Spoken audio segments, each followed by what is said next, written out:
ترخه دې راجواړه نور دې زوال دی او د هاړ یو ټکړی غرمه ده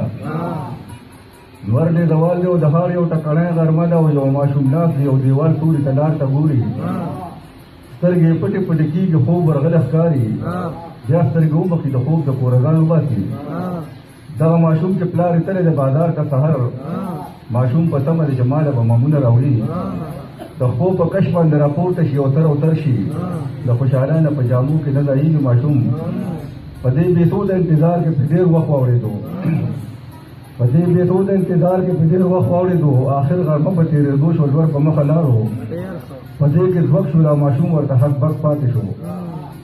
په دې کې ځوک شو دا ماشوم ورته حق بک پاتې شو یو هنګامه ده او یو شور ده چې راځي ده په په دغه لار کې څو کسانو کټ راغستې راځي د دې ماشوم په لور راځي او ماشوم ګوري ورته دغه ماشوم چې لا د وخت په جبر نه دی پوه د ناخبر د وخت د جبر د تودو تړونه لا خو د هر ارمان د ناوې په سینګار مشغول دی لا یې د زړه کور کې ګډېږي د خواهش ښاپېرې لا خو د جبر د قیامت د زوره نه دی خبر لا په معنه د شین اسمان د تندر نه دی پوه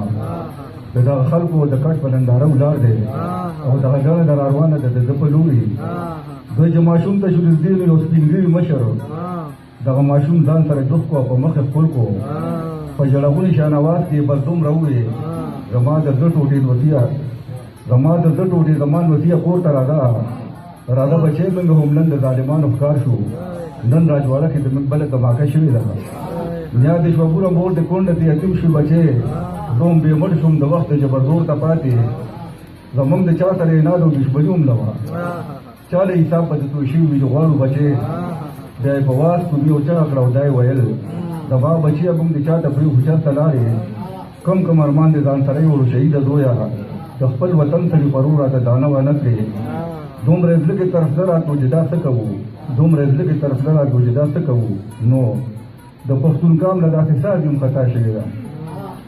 د پښتون قام له داسې سازیم خطا شوې ده د وخت قاضي چې سردار دا صدا خوښه کړه د وخت قاضي چې سردار دا صدا خوښه کړه